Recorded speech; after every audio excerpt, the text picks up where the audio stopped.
En fait, la chose étant, c'est que si on a une relation gagnant-gagnant, eh bien, écoute, ça peut faire des étincelles de réussite, clairement. Si, à l'inverse, ça ne se passe pas bien, ça peut être un vrai désastre assez bloquant. Je m'explique.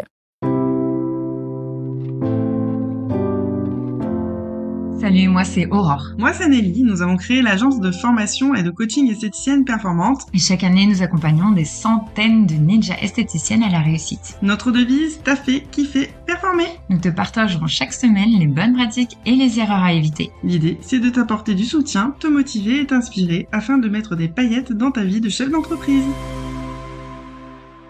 Bonjour et bienvenue sur le podcast Esthéticienne Performante. Dans cet épisode, nous allons parler de comment trouver les perles rares parmi les fournisseurs en esthétique. C'est tellement essentiel d'avoir un rapport gagnant-gagnant avec nos fournisseurs. Je parle de fournisseurs en général, fournisseurs produits ou fournisseurs d'appareils. En fait, la chose étant, c'est que si on a une relation gagnant-gagnant, eh bien, écoute, ça peut faire des étincelles de réussite, clairement. Si, à l'inverse, ça ne se passe pas bien, ça peut être un vrai désastre assez bloquant. Je m'explique. Lorsque vous faites une négociation avec un fournisseur, donc il y a un temps de négociation qui se fait, puis vous avez la livraison des produits, puis vous avez la formation à la marque, où vous formez aussi peut-être vos employés. Puis après, il y a l'aspect commercial, de vente que l'on fait auprès de notre clientèle.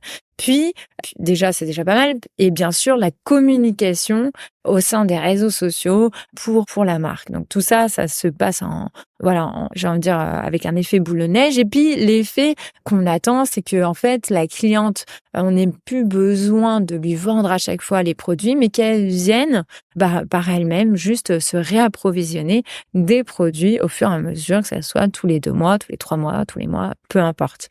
Et là, on a réussi. Parce que là, c'est un vrai investissement et là, on a réussi à à pérenniser cette mise en place de notre marque. C'est génial. Par contre, quand ça se passe pas bien, eh bien, tout ça, du coup, on est obligé de le recommencer. Donc, on a perdu beaucoup de temps, beaucoup d'argent, beaucoup d'énergie. Alors, si c'est une marque que vous changez tous les 5 ans, j'ai envie de dire, pourquoi pas? J'ai envie de dire, votre concept, j'ai envie de dire, évolue, vous évoluez. Et puis peut-être que vous pouvez aussi avoir le coup de cœur avec un autre fournisseur, avec d'autres avantages financiers, why not? Alors peut-être pas tous les 5 ans, ou ça peut être tous les 3 ans, mais en tous les cas, il doit avoir vraiment quelque chose d'assez construit, d'assez logique, qui est lié vraiment à votre concept, à votre façon de faire. Par contre, quand on n'a pas trouvé le bon et que justement on a mis en place tout cet investissement, à ce moment-là, c'est compliqué. C'est compliqué parce que si ça se passe pas bien en plus avec le fournisseur, on va vouloir arrêter rapidement la relation. Du coup, à notre clientèle, on était garant de cette marque et puis finalement, on recule, on est obligé de revenir en arrière. C'est compliqué parce que la clientèle, à un moment, on peut pas lui dire du coup, un nouveau produit où j'ai confiance et puis quelques mois après, peut-être rechanger tout ça. Donc, c'est pour ça que c'est important qu'on va parler des 5 points essentiels qui font que vraiment aujourd'hui, si vous voulez une relation gagnant-gagnant, utilisez ces 5 points, ça va fonctionner. Le point 1, c'est les mêmes valeurs. Très important de faire un point sur vos valeurs, de dire ok, c'est quoi pour moi ce qui est essentiel dans une relation gagnant-gagnant. Pour moi, ce qui est essentiel, par exemple, ça va être que la marque soit bienveillante, humaine, tournée vers le cœur, qui soit transparente, authentique et que ça soit carré. Moi, j'aime bien quand c'est carré, que les process sont clairs, qu'on doit pas appeler une personne X pour avoir un autre truc, que c'est long et tout. Moi, j'aime bien que ça soit efficace et opérationnel. Ça, c'est des choses qui sont essentielles. Si je sens pas ça avec l'échange de la marque, si je vois que, par exemple, le rendez-vous va être trop long, que ça prend trop de temps, pour moi, personnellement, ça va être compliqué de travailler avec la marque. Et ça, c'est mes propres valeurs. Maintenant, à vous de voir, de se dire, OK, pour moi, l'essentiel, c'est ça et ça et ça. Et d'aller voir aussi, tout simplement, les valeurs de la marque pour les connaître. Franchement, ça transpire de partout. Vous allez le voir déjà sur le site internet. Vous allez le voir en parlant avec eux sur par exemple un congrès comme le congrès DLNE, qui est un top congrès qui a lieu chaque année, que vraiment je vous conseille pour aller à la rencontre des fournisseurs.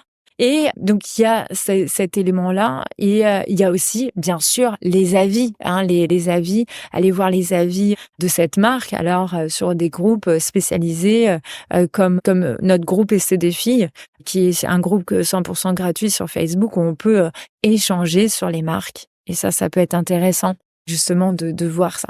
Le point numéro 2, ça va être une marque qui est vraiment proche du terrain, qui est souple, qui comprend le contexte, et qui s'adapte financièrement aussi dans les moments plus difficiles. Ça me fait penser en fait à une gérante, un institut de beauté où je vais faire des soins du visage. Et en fait, elle me disait donc que sa marque avait trop augmenté les prix, qu'elle avait été obligée justement de façon très très rapide de changer de marque parce que là les prix flambaient sur les produits et que c'était pas possible. Et ça, je me dis, à un moment, on est dans un contexte actuel qui peut être plus ou moins compliqué pour certaines clientes.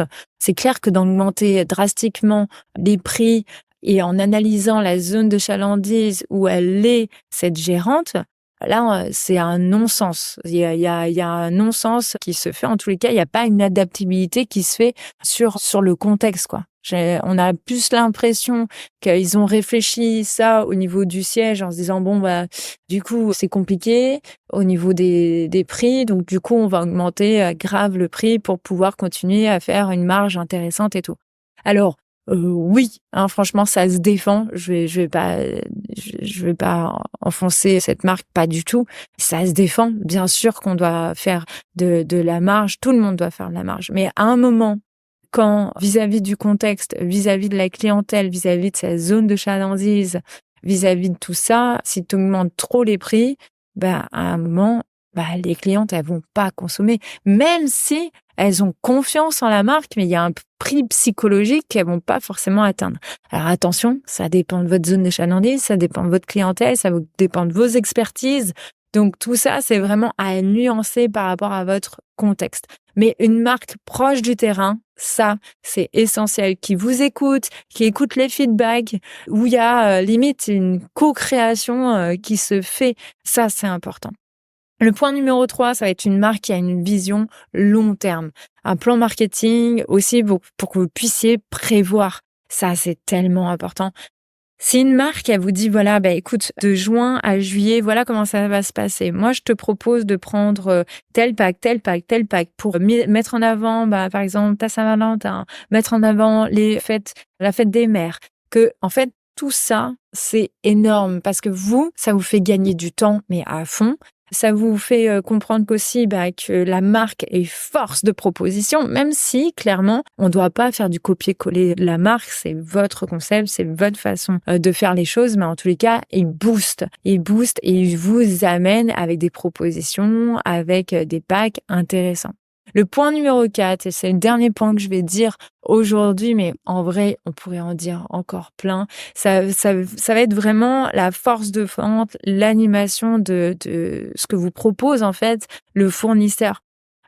Chez nous, chez les ninjas, ce qui est intéressant, c'est que les ninjas passent à l'action. Je veux dire, elles passent à l'action, elles font des animations. Et quand elles font des animations et qu'elles sont, par exemple, avec une nouvelle marque ou pas forcément une nouvelle marque, un nouveau fournisseur, eh bien, elle demande, est-ce que je pourrais avoir une animatrice là pour m'appuyer pendant ce live? On se fait un zoom, on explique en quoi cette marque est essentielle. Je fais une animation là pendant 2 jours. Est-ce qu'une animatrice peut venir? Et ça, c'est top parce que ça permet 2 choses. Ça permet vraiment que vous soyez entourés et qu'en plus, ça révise bien sûr votre notion, que vous soyez appuyés là-dessus. Et donc, c'est juste énorme. Donc, les 4 points, les mêmes valeurs, une marque proche du terrain, une marque, 3e point, qui a une vision long terme, qui a un plan marketing, et 4e point, une marque qui vraiment a une force de vente et qui peut vous aider dans justement la force de vente, dans l'animation. Bien sûr, très important. 5e point, pour trouver les perles rares parmi les fournisseurs en esthétique, c'est vraiment de suivre le groupe. J'en ai déjà parlé du groupe Esté des filles qui est sur Facebook. On fait pas mal d'interviews justement pour aller voir nos fournisseurs partenaires. Et nos fournisseurs partenaires, clairement, si vous avez des valeurs essentielles de cœur, d'humain, de bienveillance, transparence, d'authenticité, franchement, je vous les conseille tous. N'hésitez pas à nous demander sur le groupe Esté des filles. On vous fera un plaisir, on se fera un plaisir de vous répondre. À très bientôt. Nous espérons que tu as aimé cet épisode. Si tu veux nous aider à faire connaître ce podcast, n'hésite pas à laisser 5 étoiles sur ta plateforme préférée. On se retrouve au prochain épisode et en attendant, n'oubliez pas de taffer, kiffer et performer!